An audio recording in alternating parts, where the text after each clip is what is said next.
উফ, অনেক খিদে পেয়েছে। মলে ঘুরে ঘুরে ক্লান্ত হয়ে গেছি। চলো তো এবার একটু লাঞ্চটা সেরে নিই। লাঞ্চ তো সেরে নেবো বললেই হলো না, তার অনেক হ্যাপা। লাইন দিয়ে ট্রে করে সমস্ত খাবার আগে নিয়ে আসতে হবে, তারপর বিলিং করতে হবে, তবে আমাদের পেটে যাবে। তো সেই প্রসেসটা করার জন্য ভিডিওটা তোমাদেরকে দেখালাম। কি কি খাবার অর্ডার করেছিলাম সেটাও তোমরা দেখে নাও। এইটুকু খাবারই আমাদের কিন্তু 1300 টাকা পড়ে গিয়েছিল। মানে এইটুকু খাবারটারই দাম পড়ে গেছিলো 1300 টাকা। তবে খাবারগুলো দুর্দান্ত ছিল। চলো আমি পুরো ব্লগটা এবার শুরু করি। আজ সবার আগে আমার পরিচয়টা দিয়ে নিই। যারা আমাকে চেনো তোমাদের সুদীপ্তা দিদি, আর যারা আমাকে চেনো না তারা জেনে নাও হাওড়া কলকাতা থেকে আমি সুদীপ্তা দাস। আমি আছি এখন ব্যাঙ্গালোরের যে বিশাল মলটিতে এসেছিলাম, সেখানে লাঞ্চের টাইমটা তোমাদের সঙ্গে শেয়ার করলাম। ব্লগটি দেখতে থাকো, কেমন লাগে অবশ্যই কমেন্ট করে জানাবে। মুশকিল হচ্ছে যখন প্রচণ্ড খিদে পেয়ে যায়, প্রসেসগুলো করার পরে খাবার পেটে দিতে পারবো, মানে এটা ভাবতেই অনেকটা ধৈর্যের ব্যাপার। সবাই খাওয়া দাওয়া করছে দেখে আমাদের তো আরোই খিদে পেয়ে যাচ্ছে। তো যেভাবে প্রসেস এখানে লাইন দিয়ে ওই খাবারগুলো যা যা ওখানে সাজানো থাকে সেগুলো পছন্দ করে ট্রেতে করে তুলে বিলিং করতে হয়। এখানে সব খাবার সাজানো রয়েছে, এখান থেকে এখানে বিলিং হয়। পছন্দ করে যে যার মতন যে যেটা খাবে সে খাবারগুলো নিজেদের প্লেটের মধ্যে নিয়ে ওই এই যে নিয়ে যাচ্ছে যেভাবে, এভাবে গিয়ে লাস্টে বিলিংটা হয় এখানে। এই বিলিং প্রসেসটা হওয়ার পরে তবেই তুমি টেবিলে গিয়ে খেতে পারবে। তো একটা লং টাইম এটার জন্য লাগে এই প্রসেসটা করার জন্য।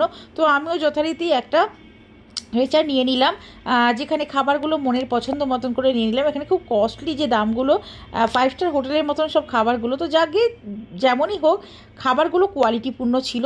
কন্টিনেন্টাল খাবারটা খুবই ভালো লেগেছে আমার, আমি বেশি কন্টিনেন্টাল নিয়েছিলাম। আমার হাজব্যান্ড আবার একটু পরোটা পছন্দ করে, সে আবার একটু পরোটা অর্ডার দিতে বললো। তো আমার এখানে খাবারটা খেয়ে খুবই ভালো লেগেছিলো। তো সেই জায়গা থেকে তোমাদের বলবো, এখানে যদি কখনো আসো ব্যাঙ্গালোরে, অবশ্যই এই যে বড় মলটি, বিশ্বের সেরা মল, এখানেই কিন্তু লাঞ্চটা করো। অসাধারণ লাগবে। লাঞ্চের অভিজ্ঞতাটা আমি শেয়ার করছি তোমাদের সাথে, খুবই ভালো লেগেছে।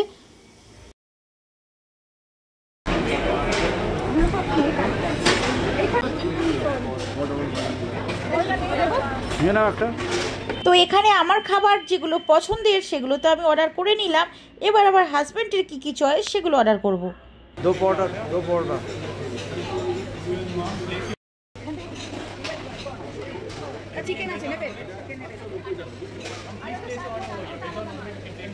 কফি বানাতে ব্যস্ত, মন দিয়ে কফি খাবে এখন। সব কিছু দিয়ে দিয়েছে, সুগার মিশিয়ে দিয়েছে, মন দিয়ে গুলে গুলে করছে। কফিটা সুপটানটা কখন দেয় দেখি। এই সুপটান আমারও খাওয়া হয়ে গেল, একজন খেলেই আরেকজনের খাওয়া হয়ে যায়। বিশ্বের সর্বশ্রেষ্ঠ শপিং মল, এখানে বসে আমরা খাওয়া দাওয়া করার পরে জানলা দিয়ে দেখছিলাম বাড়িটা অতটাই সুন্দর লাগছে, দুর্দান্ত লাগছে। দেখো তো বন্ধুরা, লাঞ্চের ব্লগটা কেমন লাগলো অবশ্যই কমেন্ট করে জানিও, আর তোমরা অবশ্যই এখানে ঘুরতে যেও।